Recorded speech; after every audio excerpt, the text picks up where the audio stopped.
এটা হলো বিল্ডিং এর সাইডে বাম পাশ দিয়ে আমরা ঢুকে যে পিছনে আসলাম। পিছনে এসে এটা হলো পিছনের গেট এবং পিছনের সিঁড়ি।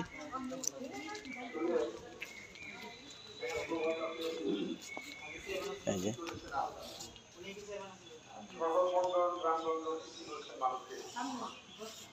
পিছনে এই পাশে একটা পুকুরও আছে। হ্যাঁ, তো এখন আমরা এই জমিদার বাড়ির কিছু পুরাতন ঐতিহ্য নিয়ে আপনাদের সামনে উপস্থাপন করব। তো এখন এই যে করটিয়া কলেজের সাবেক ছাত্র মিস্টার নোমান আহমেদ অপু, আমরা ওনার কাছ থেকে জেনে নেব আসলে জমিদার বাড়ির পুরাতন ঐতিহ্য আসলে কি এবং সেটা কি আজও বজায় রাখছে কিনা, তারা এটা ধরে রেখেছে কিনা, আমরা বিষয়গুলো আসলে ওনার কাছ থেকে একটু জেনে নেব। ঠিক আছে, তো একটু বলুন আপনি এই বিষয়ে কি জানেন, জমিদার বাড়ির সম্পর্কে আপনি কিছু বলুন। আসসালামু আলাইকুম সকল ফেসবুক ফ্রেন্ডদের ধন্যবাদ ধন্যবাদ শুভেচ্ছা, ঈদের শুভেচ্ছা জানাচ্ছি, ঈদ মুবারক। আমরা বর্তমানে অবস্থান করতেছি ঐতিহ্যবাহী করটিয়া জমিদার বাড়িতে। করটিয়া জমিদার বাড়ি বাংলাদেশের মধ্যে সবচেয়ে প্রসিদ্ধ একটি জমিদার বাড়ি এবং অন্যতম দানশীল একটি জমিদার হিসেবে খ্যাত, যার নাম ওয়াজিদ আলী খান পন্নী। এবং তিনি 1926 খ্রিস্টাব্দে করটিয়া সরকারি সাদত কলেজ, তার বাবার নামে সরকারি সাদত কলেজ প্রতিষ্ঠা করেন। করটিয়ার ঐতিহ্যবাহী হাতে তিনি জমি দান করেন এবং টাঙ্গাইল জেলার মধ্যে সবচেয়ে বেশি জমি দানকারী জমিদার এবং বাংলাদেশের মধ্যে সবচেয়ে দানশীল জমিদার হিসেবে পরিচিত জমিদার ওয়াজিদ আলী খান পন্নী পরিবার। এই পরিবারের সুখ্যাতি সারা বাংলাদেশ ব্যাপী। এরপর বর্তমানে আজকে একটি বিশেষ একটি দিন, এই বিশেষ একটি দিনে আমরা করটিয়া জমিদার বাড়িতে উপস্থিত হয়েছি। তো এই জমিদার বাড়ির অন্যতম প্রতিষ্ঠাতা জমিদার জনাব ওয়াজিদ আলী খান পন্নী, যার মৃত্যু 12ই বৈশাখ। তো 12ই বৈশাখের এই মুহূর্তে একটি ঐতিহ্য এই পরিবারে লিপিবদ্ধ বা চালু বা প্রথা চালু আছে, যেটা বর্তমান টিপু পন্নী বা মুর্শেদ আলী খান পন্নী এটা ধরে রেখেছে এবং বর্তমানে তিনি করটিয়া ইউনিয়ন পরিষদের বারবার নির্বাচিত চেয়ারম্যান। উনি নির্বাচিত হইতেছে বারবার, ওনার ধারের কাছেও কেউ যাইতে পারে, কারণ কি ওনার জনপ্রিয়তা এবং দানশীলতার কারণে। তো 12ই বৈশাখ যত লোক এই জমিদার বাড়ি আসবে তাদের খাওয়া দাওয়া সব ফ্রি, যত খাইতে পারে, যত আসতে পারে, যত ঘুরতে পারে।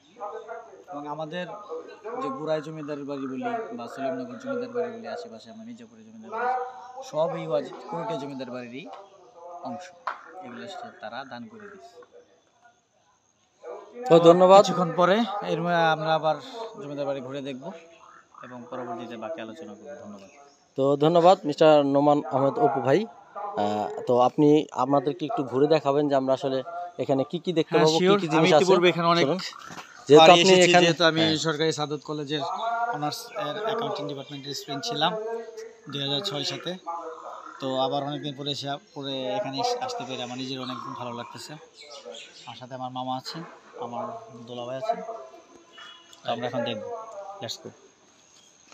তো ঠিক আছে, চলুন আমরা একটু ঘুরে দেখি আসলে জমিদার বাড়ির। এই হলো পিছনের গেট, এটা এই পিছনের গেট, যদিও এটা ভিতরে ঢোকার কোনো পারমিশন নাই, যেহেতু এখানে অনেকেই আসলে বসবাস করেন এখনও। তো সেই সুবাদে এখানে ভিতরে ঢোকার আসলে অনুমতি নাই। তো আমরা আশেপাশে কোথায় কি আছে সেগুলো আমরা একটু দেখে নিই।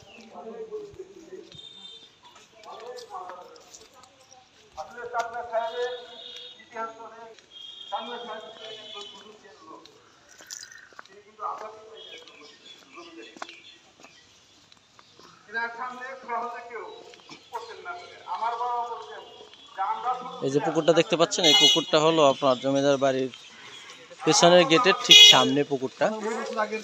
এটা দেখুন, পুকুরটা আসলে অকেজো অবস্থায় আছে, এটা অব্যবহার পুকুর একটি। বছর আগে এখানে জমিদার প্রথা প্রচলন ছিল।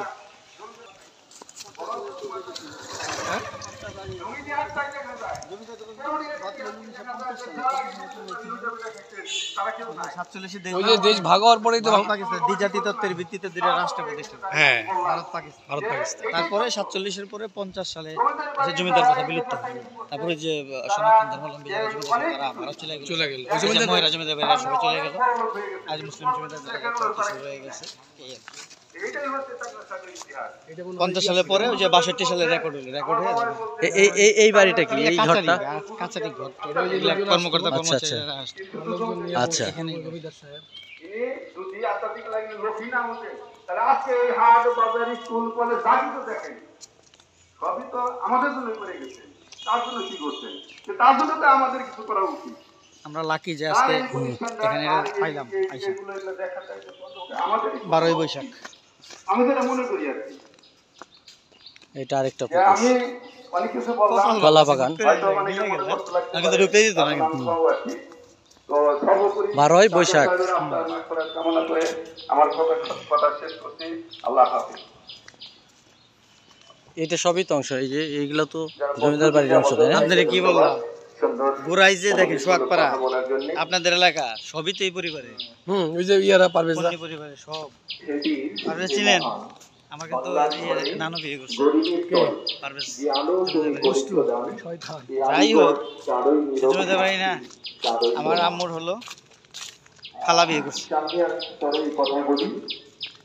আমার বক্সিবাড়ি কালিয়াকুর বক্সিবাড়ি আমার মামা। আমাদের মাঝে উপস্থিত রয়েছেন তরুণ ওরা তো আসলে জমিদার না, ওরা এই জায়গার খানসামা এই সিটি ছিল, ওকে দিয়ে পাঠিয়ে দিচ্ছে তোরা যে দিকে দিকে খেয়ে দেয়া চলগা দিকে দিকে ট্যাক্স ম্যাক্স তুলে আমাদের দিস, ওই একটা এরিয়া দিয়ে দিস। আবার ওখানে পাঠিয়ে দেওয়ার একটা কারণ আছে, সে একজন চাকরি নিয়ে বিয়ে করছে ওই জন্য রাশিদ আলী খান পণ্ডিত। আজকে আমরা এখানে উপস্থিত হয়েছি মরহুম ওয়াজেদ আলী খান পন্নী চাঁদ মিয়া সাহেবের ওফাত দিবস উপলক্ষে